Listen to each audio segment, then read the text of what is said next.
sant borom subhanahu wa taala li ma wax rek moom mi ñu may at yëpp heure bu ñu ñëwee rek ñu def ko ci defin bu gën a rafet bu tay bi nag raw yëpp parce que bu tay bi ñu ñëwee yaakaar naa bi ñu defee le travail préalable mooy dem débat d'orientation budgétaire def ouverture session dem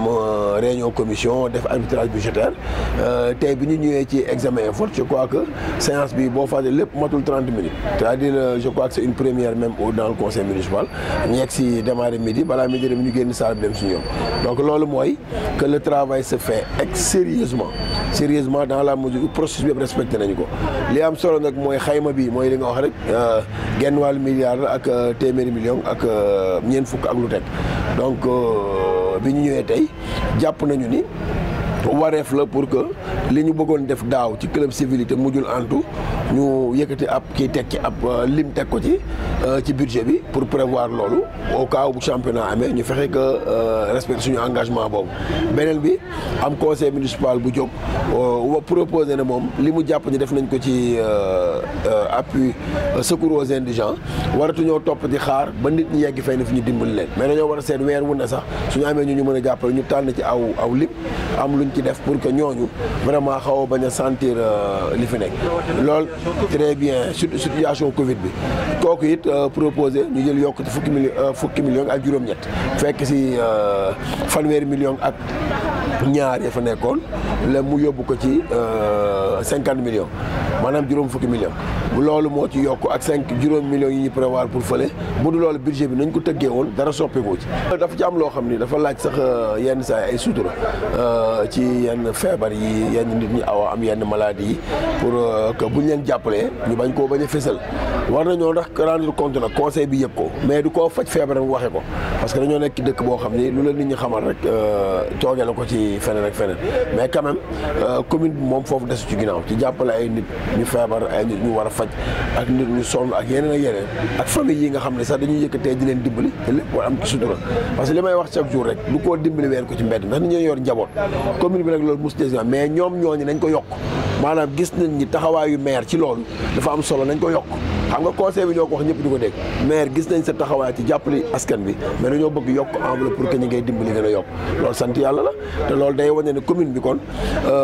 xaarul état indi ay fonds pour mu jël ko utiliser ko déedéet dafa taxaw ci lépp lu askan bi soxla mu taxaw ci lu mu sentir ci askan bi ñuy ndimbal gi war na leen mu dem defi ko donc loolu moo festé ci conseil municipal. loolu tamit lu am solo la maanaam tey ñu ngi lancé appel vraiment di ñaaxaat askan bi li ma wax sànq nag ci tubaab rek mooy yenn saay situation sociale bi maanaam dafay xaw a mettil tuuti dafay xaw a jafeel toog bi ak yenn yi ba nit ñi bañ a mën a liggéey mais tey bu situation yi demoon ni mu demee kenn ku ci nekk mënu ko respecté loo mais du ñëpp ñoo mën loolu moo tax it dañuy wax nit ñi ne yenn saa yi comme li ma wax sànq ne njëriñ loo fekke bu ñu topp it ni damay wut parce que damay dundal sama njaboot ba exposé seen bopp ndax boo exposé sa bopp ba ñaanuñu ko yàlla leen dal la ci da ngay gën a soumettre sa njaboot à des problèmes parce que boo fi nekkee ni ngi leen mën taxawoo boo leen tëddoo dootuñu am ku leen taxawoo noonu donc loolu mooy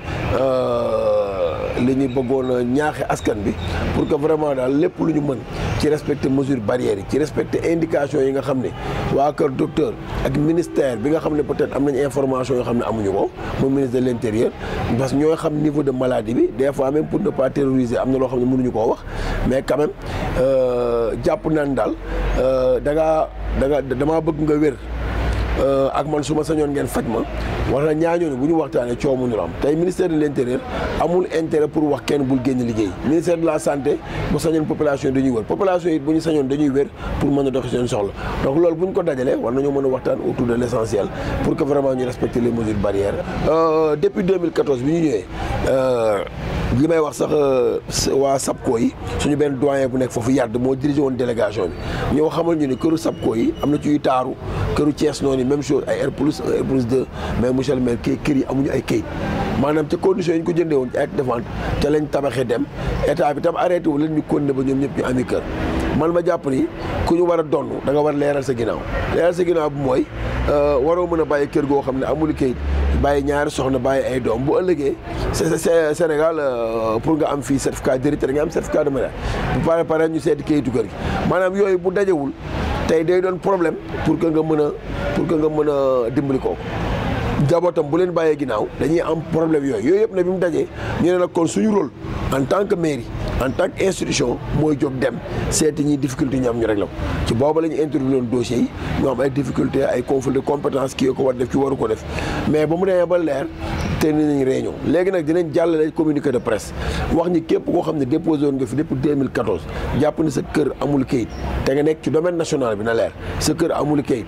te nga jàpp ni yow yor nga maanaam ay suuf daal suuf ak surface su mu mën a toll te nga bindoon nga rapproché waat ci mairie bi déposé waat sa demande de régularisation yi fi nekk ñu ngi koy étudier ñu boole yëpp ànd ak service de l'État yi ak ñun ak ñëpp ñu ci war a ànd pour que ñu dem liggéey à ce que vraiment ñooñu ñu dimbali leen ñu am ay kayit ak nature terrain bu mu mën nekk maintenant bu dee nag ci TF d'état nga nekk ñu jéem a seet nu ñuy def ba jël dossier yi yóbbu ko impôt et domaine ñoom it ñu wax la ban processus ñu mën a jaar ba vraiment ñu jàppale ñu am i kayit. Merci beaucoup. Merci d'abord rendre grâce à Dieu, rendre grâce au Tout-Puissant qui nous a offert, qui nous a donné l'occasion encore une fois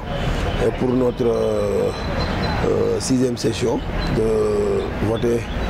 le budget de l'année 2021 qui aujourd'hui est porté à 646 millions. 646 millions 726 000 plus les correctifs qui ont été apportés aujourd'hui sur proposition du conseil municipal. D'abord vous dire que c'est de coutume à la commune de Thiès-Ouest que dans de pareilles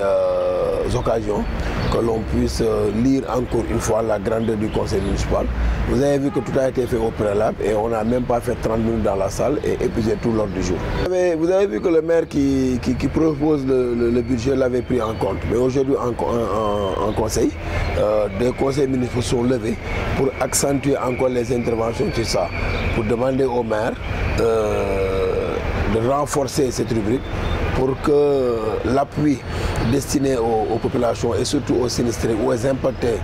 de la maladie ne se limite pas à des appuis peut-être occasionnels. Mais s'il y a possibilité de pérenniser cela, ne serait-ce que de manière mensuelle, choisir des familles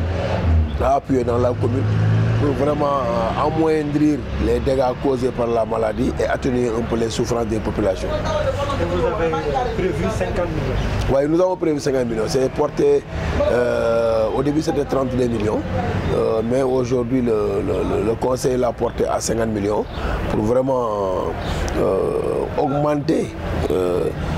les marges de manœuvre possibles pour que ces familles vraiment se sentent proches se sentent appuyés par la mairie et sur instruction du conseil municipal. D'être beaucoup plus responsable qu'elle l'a été.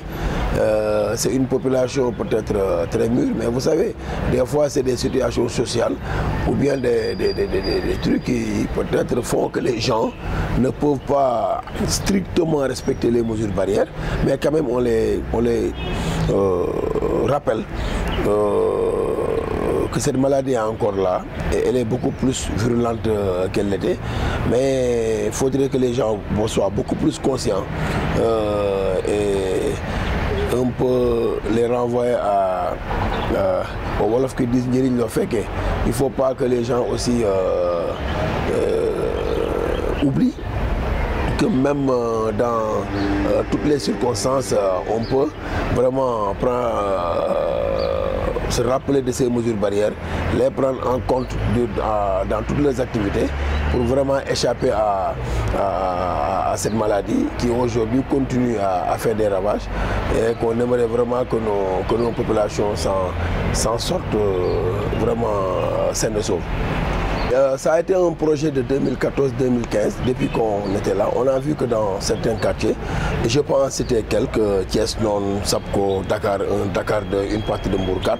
pour certains qui se trouvent dans le domaine national, qui ont des difficultés pour avoir des documents officiels, voilà, administratifs du moins, sur les parcelles habitées. Et il ne s'agit même pas de parcelles nues. Des fois, c'est des maisons qui sont habitées depuis plus de 10, 15 ans, certains voire même 10 ans. Je peux donner l'exemple de Sapco. Et aujourd'hui, ces propriétaires n'ont aucun document administratif attestant la propriété de la parcelle. Et là, vraiment, mettre dans des situations terribles ou difficiles même, leur famille. Dans quelques années, on ne sait pas ce qui pourra se passer, mais on a senti que depuis que nous sommes là, que certaines familles viennent nous solliciter parce que le papa n'est plus là et qu'ils ont des difficultés même d'héritage par rapport à la parcelle occupée pendant plus d'une décennie. Et nous avions proposé, nous avions demandé à l'administration de nous accompagner. Aujourd'hui, c'est cette fête. L'administration commence à vraiment nous orienter pour que cela soit fait dans les règles de l'art et que ces familles-là, même pour ceux qui ont des champs au niveau de Thiès-Non, de Sapco, hérités de leurs parents qui s'approchent de la mairie. Et là, un communiqué passera à la presse pour inviter les populations, mais à usage d'habitation, à usage agricole ou à usage industriel ou commercial. L'essentiel, c'est de déposer et que tous ces dossiers seront revus, passés à études revues par les commissions compétentes